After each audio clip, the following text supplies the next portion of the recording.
Alors que l'opération Cap 48 bat son plein, ça bouge part à la découverte d'un être vivant que la différence n'effraie pas, l'âne. À l'asinerie de l'eau, on ne soigne pas. On améliore le quotidien, l'autonomie, l'état d'esprit de personnes handicapées par le biais d'un animal à la réputation imméritée. Intelligent et sensible, l'âne a la capacité de percevoir et soulager la souffrance humaine. Mieux que tout autre, il sent où le bas blesse. Allez. Allez. Celui-ci, c'est un petit âne français qui s'appelle Venu. Il a déjà une particularité parce que lui, dans son caractère, il ne supporte pas qu'on lui touche ses oreilles. Il est petit en taille, assez dynamique, très gourmand comme vous pouvez le voir. On va le gratter, tiens. Regarde ce que tu fais. Regarde. Encore tous les deux. Allez, viens. Allez. Ça a directement accroché avec les animaux, donc voilà. Est-ce que vous voyez un bénéfice concret chez lui? Oui, il prend du plaisir, donc pour nous c'est déjà énorme. Donc après au niveau de ses jambes et tout ça, c'est que bénéfique, donc ça lui permet de travailler tout en s'amusant. Donc. Et vous avez vu quelque chose de concret se passer au niveau de ses jambes, par exemple, l'équilibre, des choses comme ça? Au niveau du bassin, oui, beaucoup. Au niveau de l'équilibre, une stabilité. Donc c'est tout un enchaînement qui fait il se tient mieux assis, beaucoup de choses.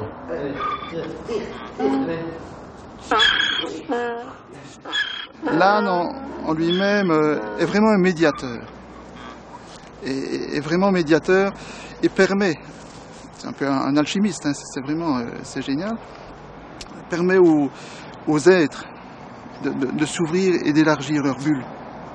Donc les personnes en difficulté, ou des personnes que l'on considère autrement que nous, ouvrent leur bulle, mais permet aussi à d'autres d'entrer dans leur bulle.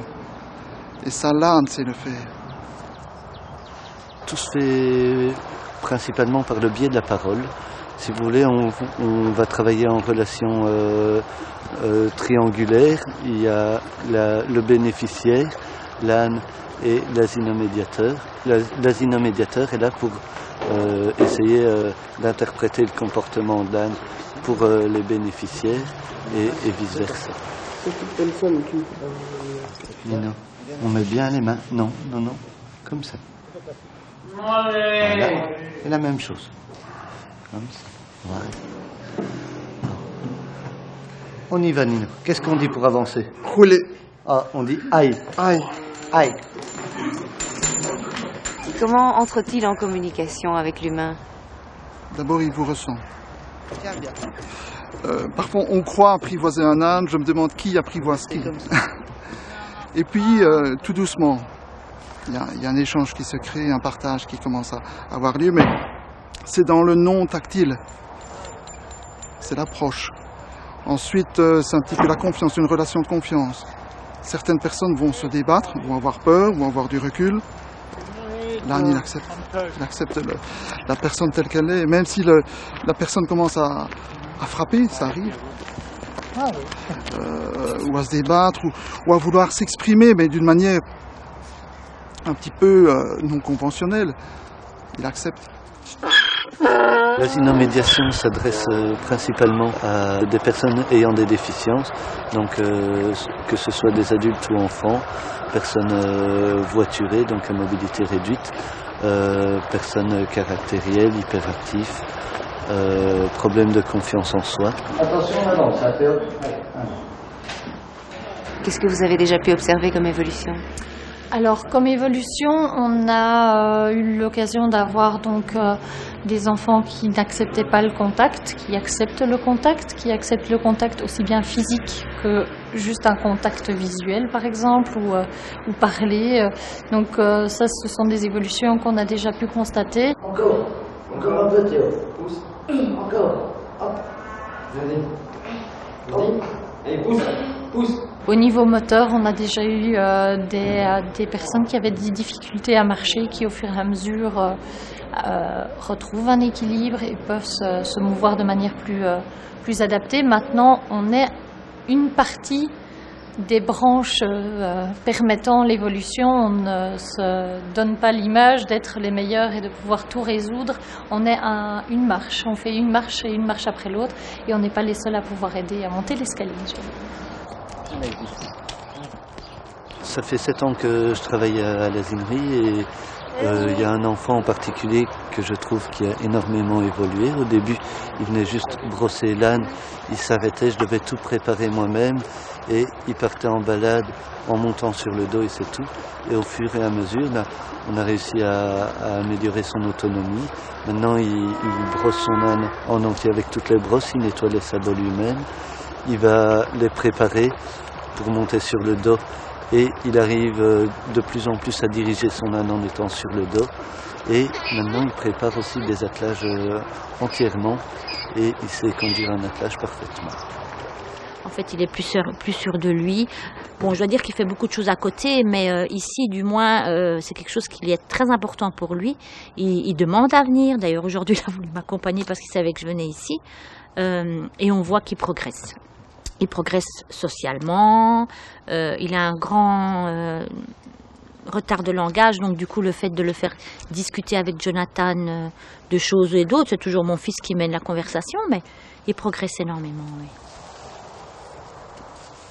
On n'est pas rejeté par un âne, ou alors il faut vraiment lui en faire voir, mais il est patient. Il est très patient et très intelligent, il a une très bonne mémoire en plus.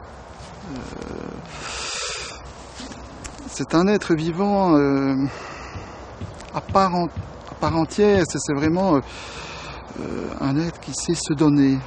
Je pourrais les appeler presque des êtres de service. Ils sont en service à tous évidemment, on ne fait pas de l'asinomédiation avec tous les ânes, mais ceux qui sont destinés à faire de l'asinomédiation, moi je les qualifierais d'êtres de service. Donc c'est chouette. À partir du moment où l'âne peut permettre aux personnes handicapées d'être comprises, mais sur d'autres plans, non pas avec le mental, d'aucuns diraient avec le cœur, mais c'est même au-delà. Et là, on peut arriver à des belles choses.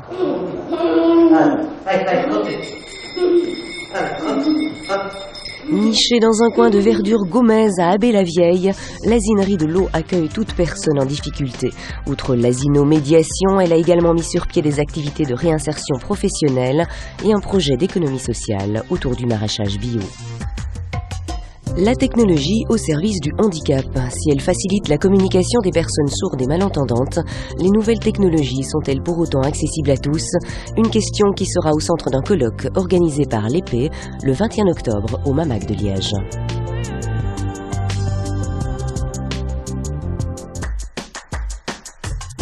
Découvrir Bruxelles autrement. Libercity veut sensibiliser les futurs acteurs de nos villes à l'accessibilité des lieux publics de la capitale. Le 19 novembre, étudiants et bénévoles seront invités à expertiser la ville.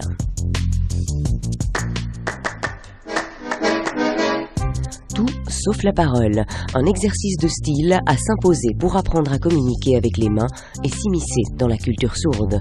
Chute partie, une soirée soupée pour briser les frontières de la surdité, le 5 novembre à l'espace IND à Jemappes.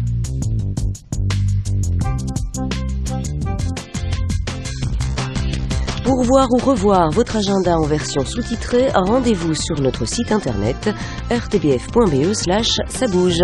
À la semaine prochaine et d'ici là, n'oubliez pas, 448 compte sur vous.